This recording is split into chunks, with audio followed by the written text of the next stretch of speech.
Yo, what's cracking? What is cracking? What is cracking? Week 18. We got Colorado coming up this weekend. We got USC playing tonight. You know what I mean? Against Texas A&M. We got Texas Tech playing right now. Syracuse. Uh, you name it. You got all these teams playing right now. Um, Man, like I said, college football, man, is all over the place.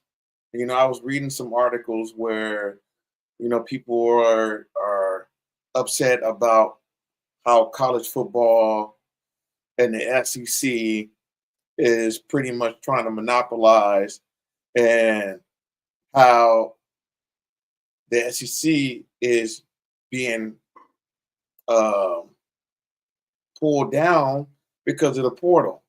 You know, Also, it's hurting the SEC in a lot of ways with the NIL, because other guys feel like, okay, if I can't go to an SEC team, I go to a Big 12 team or Big 10 team or a G5 team and elevate those programs. So you got a lot of players and agents out there doing this. And plus, these agents are trying to play games with these colleges and, you know, ask these guys to go in the transfer portal and take more money to go to another place.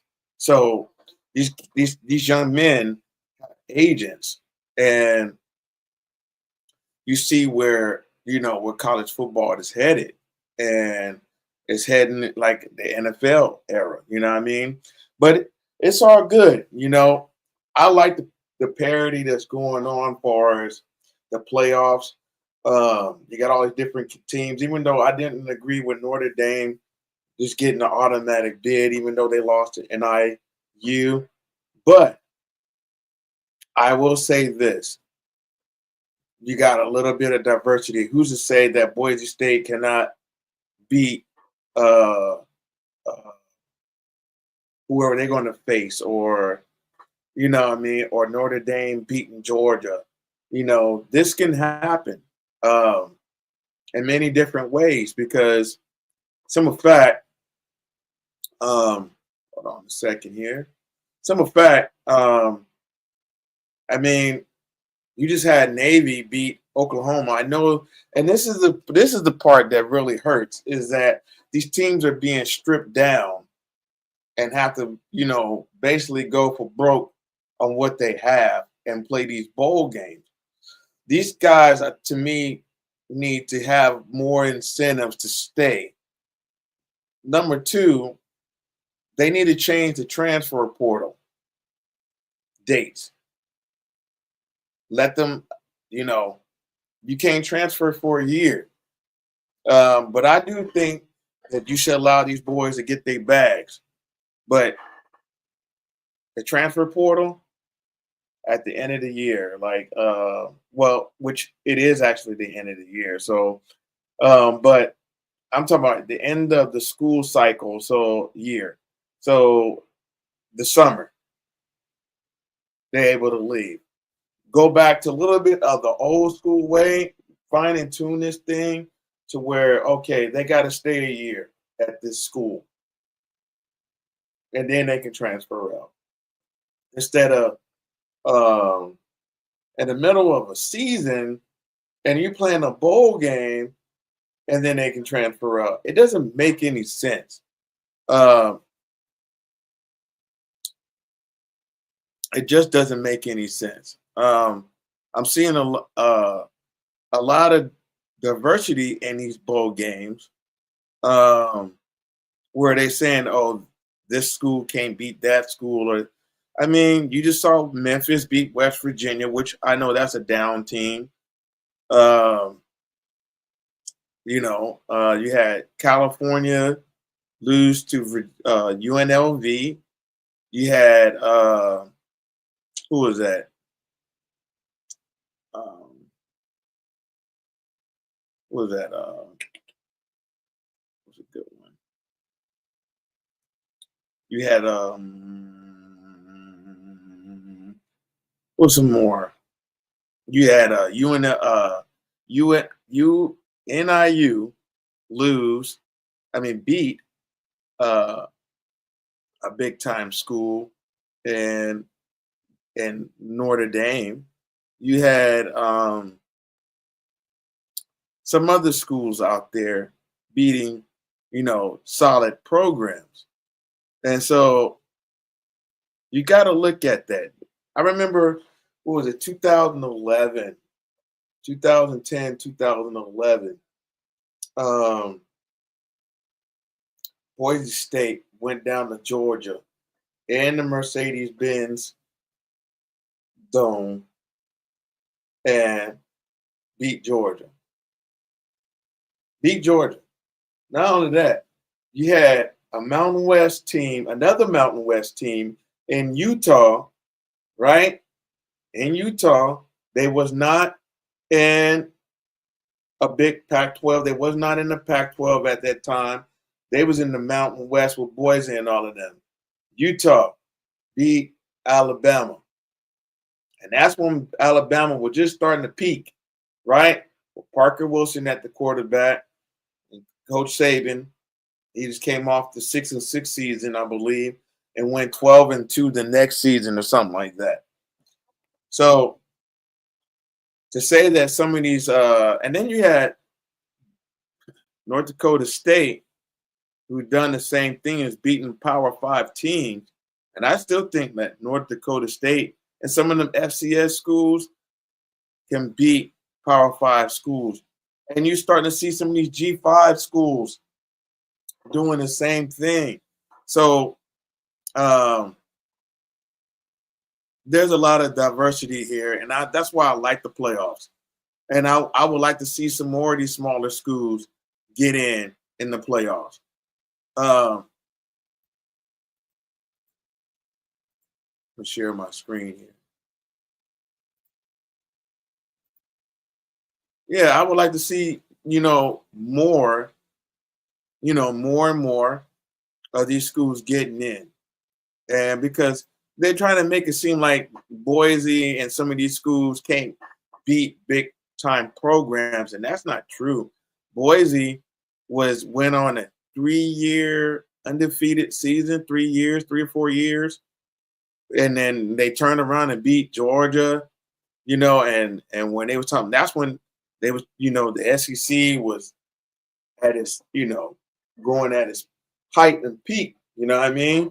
At its prime, and starting to take over college football. 3 years prior to that, 2009, nobody was looking at the SEC for real. I think there was the Florida Gators. I think they were in the, in a dominant position at that time. Alabama had a 20-year down streak, and the SEC is going to fall again because there's so much portal and NIL things going on right now. And when I was growing up, the Pac-12 was strong, or the Pac-10. I grew up in Pac-10 country, and we used to dominate out there, especially USC. USC versus the Big Ten, man, those matchups, USC used to dominate those matchups all the time in the Rose Bowl. So that's what I seen. Then to come out here to SEC country and see Alabama do what they do. I don't like Alabama. Never did. Never did. And I got a child that goes there, but I don't like the school. I always thought it was a racist school, and so I don't like that school. They got a lot of hidden racist things on that campus. And I'm not talking about the students, because the students are not the ones that's being racist. It's the founders of that university who made me feel that way. All right, man. We got Texas Tech and Arkansas going at it right now. Arkansas is dominating Texas Tech. And this is the thing, right? They don't even have Texas Tech is not even this is the issue. They don't even have the quarterback that they was playing had all season. They don't have them. You know, the running back. You know, Arkansas pretty much got who they have. They've had this kid Jalen Green all season. So, you know, same thing with Navy, Oklahoma, 20-21. They had a backup quarterback. He actually did pretty decent, but you could tell that he was, a scrub. Then you go here to Syracuse, Washington, right?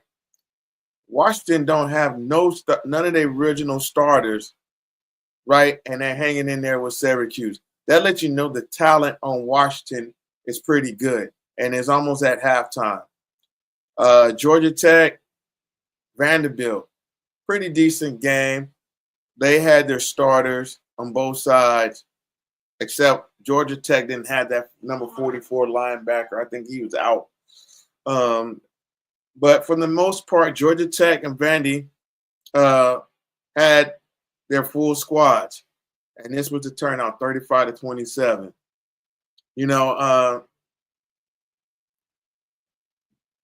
Who's to say a Jackson State, if they get the right talent, can't beat a Vanderbilt or a Georgia Tech or a Syracuse or a Washington?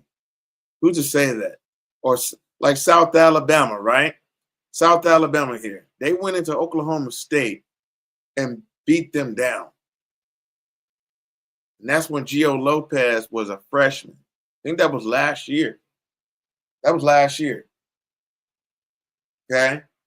So who's to say that these schools can't beat bigger schools? Look at UNLV. They lost to Boise, but you got to understand they were playing in the cold, freezing cold up in Boise and high altitude. The game they played before that, it was a 1-point scoring game. And I wanted to pull up this. I don't know if people really watch Boise play Oregon, but Boise and against Oregon, they did very well, man. I mean, it was neck and neck with Oregon. And that's what I'm saying. The reason why Boise is in the playoffs is because of Oregon. It's because of Oregon. Because the way they lost to Oregon and how they won out the rest of their season. And then Oregon, it was just basically they dominated, which is originally a Pac-12 team, right? Dominated the Big Ten. Dominated. Okay? That's why Boise is in. Okay? Because of Oregon.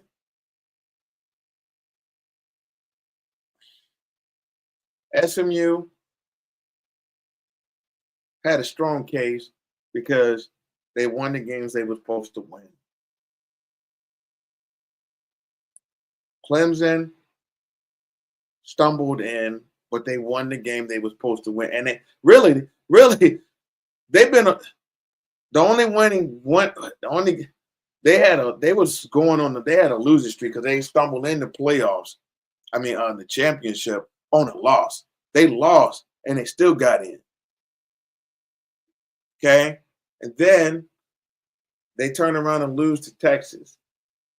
So, it is what it is. And the SEC ain't all that. The SEC ain't what people say it is, man. They have a couple of teams at the top. And if those teams are beat, you just saw how Oklahoma, when they added Oklahoma and Texas, how things really got shaken up, right? It wasn't supposed to turn out. The SEC was just supposed to beat up on Oklahoma and Texas. That did not happen. And Oklahoma beat a top dog at their house. And don't think that Oklahoma is going to be sorry next year. Trying to tell you, just watch. Just watch how Oklahoma recruits at that school. They always get top talent at Oklahoma. Always. Now, I will say this. Texas Tech is going to have some talent coming in. Man, they loaded. They're going to be loaded for next season. They got some talent really coming in. So does Baylor in the Big 12. Those two teams, I don't know what West Virginia is going to do, or Arizona State or Arizona. I haven't checked on them yet, but I'm going to look on 24/7 Sports and check and see. All right. I don't want to keep this long because I want to go back and watch football. We're going to go with this matchup here, USC. All right. USC is 6-6. Texas A&M is 8-4. They don't have their starting quarterback, but Wigman, but they have their running quarterback. He's a mobile quarterback, Reed. Okay, he's why they got Miller Moss here? Why do they have Miller Moss on here? Why they haven't changed it to Jaden Mayava? That is crazy. Miller Moss is gone to Louisville.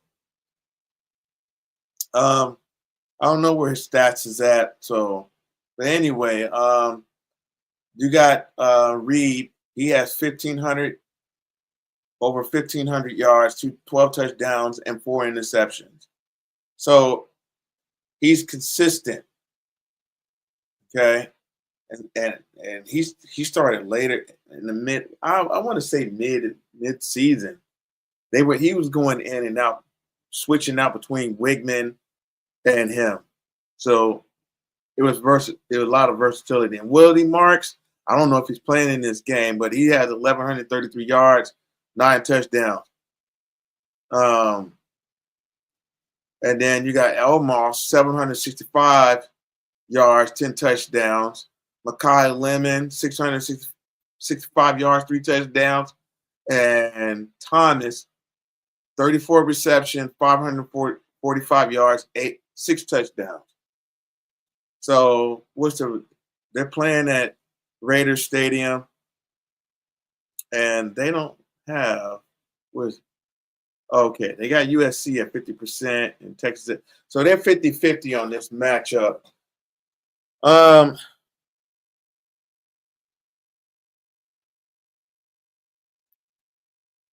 going to say this.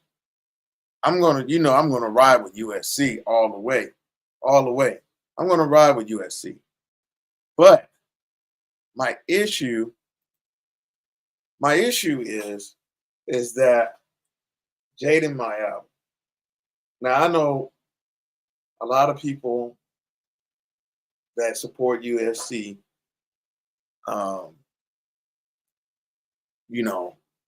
like Jaden Mayava, and some people will like Miller Moss. I thought that Miller Moss is better. I still think that. I think that Jaden Mayava is no different from him, except for he's a little bit more mobile. That's it, right? But USC lost some key players. They lost one that I believe Texas Tech. They lost a running back at Texas Tech. So we don't have them running backs like we had, the double, So hopefully we have some backups and things like that can step in and take the place. But we lost a lot of talent in going into this game. So hopefully some of the guys that were like redshirting or on practice squad will get a chance today and be able to show their talents, man. I wish my cousin was there, man. I really wish Jaden would have stayed at USC and get a chance to show out in this game, But it didn't happen. I got USC in this game. I don't know what the score will be, but I got USC winning this game. Now, it just depends on Jaden Mayava. Is he going to throw an interception? Is he going to be consistent? I don't know too much about Reed. I have watched Reed play. He's not that consistent either, but he does not throw interceptions.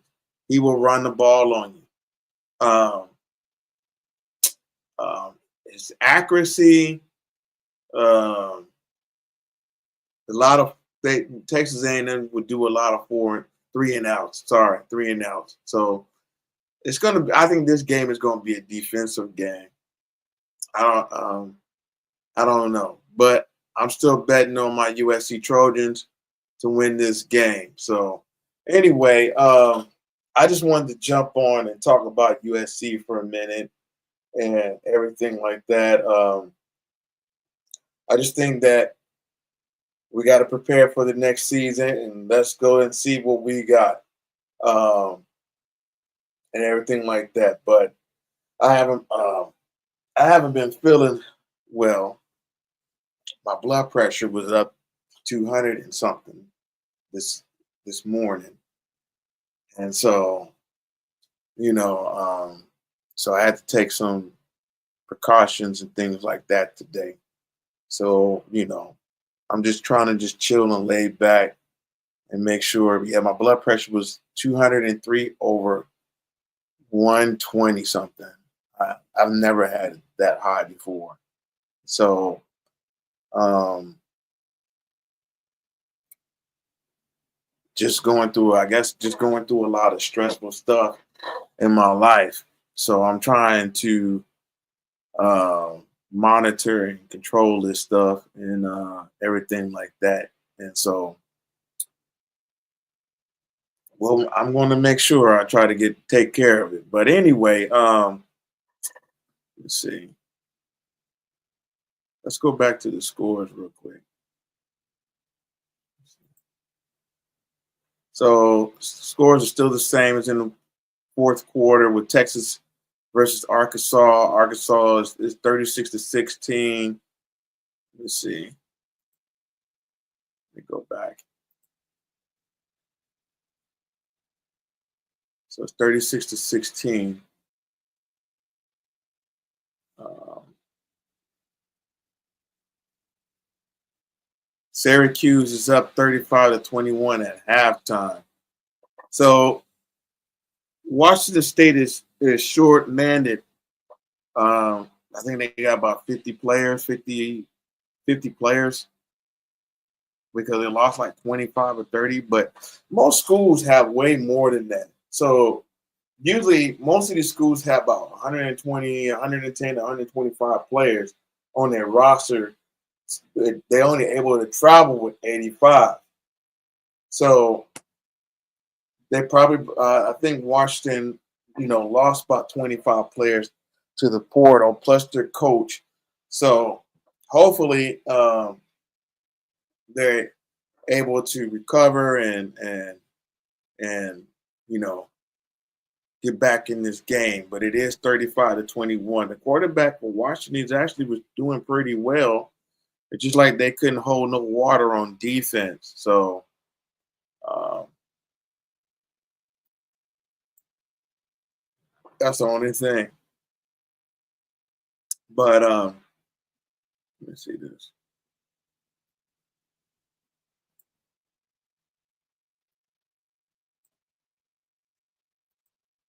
Uh-oh. What are you doing?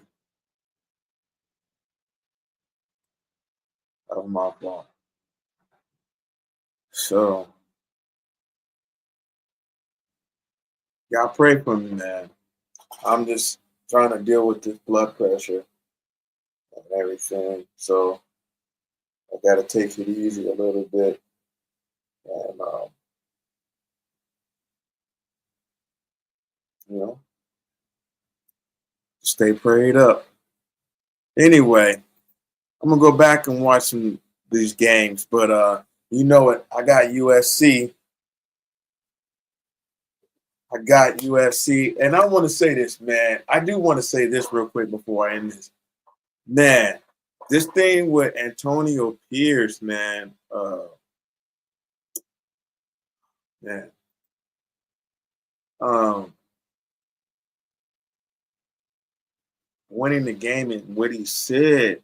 after, which I understand from his point, man, you got to win the game and everything like that. But man, to kind of,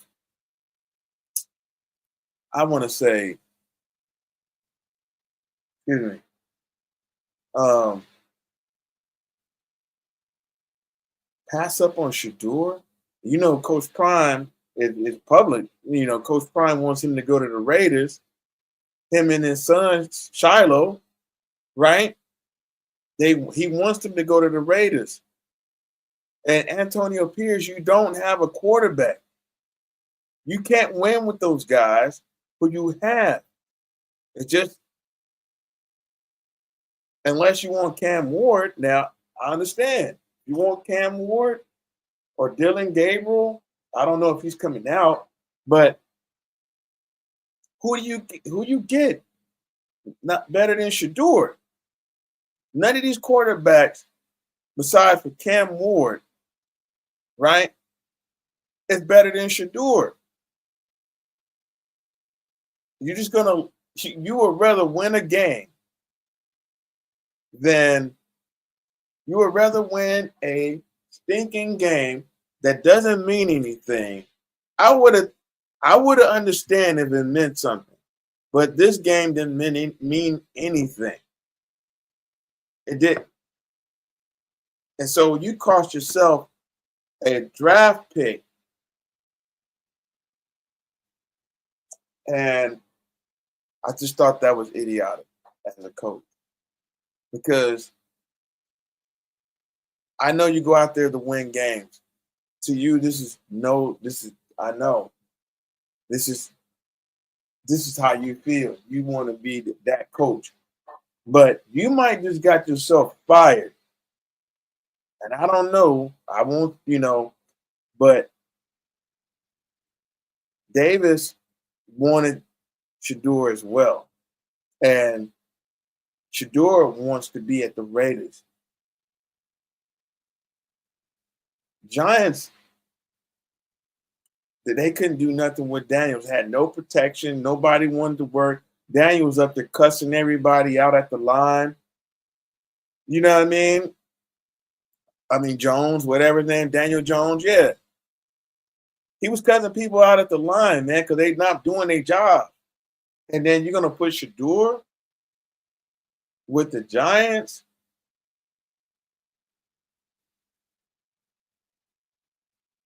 I'm praying that he don't go to the Giants, man, that they don't pick him, they pick Cam Ward. I'm really praying that they pick Cam Ward and not Shador Sanders. I want him to be at the Raiders. The Raiders. But if not, we'll get Cam Ward too. I'm cool with that too. You know what I mean? I'm cool with that as well. Cam Ward or Shador. But I would rather have Shador over Cam Ward.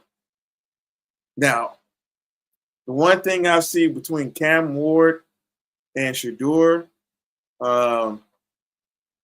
Shador is more accurate than Cam Ward, but Cam Ward is a little bit more mobile than Shador. That's the only difference to me. But I would rather see Shador at the Raiders, man. Come on, man. Come on, man. Come on, Pierce. And if you don't get a quarterback, the right quarterback, man, in this draft, bro, you're going to hear it. You're going to hear it. You're going to hear it. Hey, shout out to Deshaun Jackson, too, for getting his job at Delaware State as a new head coach of the football program there. And shout out to Alabama A&M for not getting anybody. Like, bro, come on, man. You had an opportunity to probably get Teddy Bridgewater and throw him a bag. Now he's going to the Lions. Now you just missed out on a good coach that could change the program around. and help elevate the program. Now he's going to the possibly the playoffs and being the backup quarterback. So it is what it is, man. Somebody's going to pick him up. If he doesn't, I put it like this: somebody's going to pick him up after the playoffs. If they get out on the playoffs and he decides he can't do it anymore, and just sit behind somebody, nobody picks him up, he'll be a head coach of some HBCU, guarantee it. All right, y'all. I'm about to be out. I'm finna go back and watch these games. I just wanted to do a short video, 30-minute video. But anyway, man, I got my USC Trojans, and fight on. Deuces.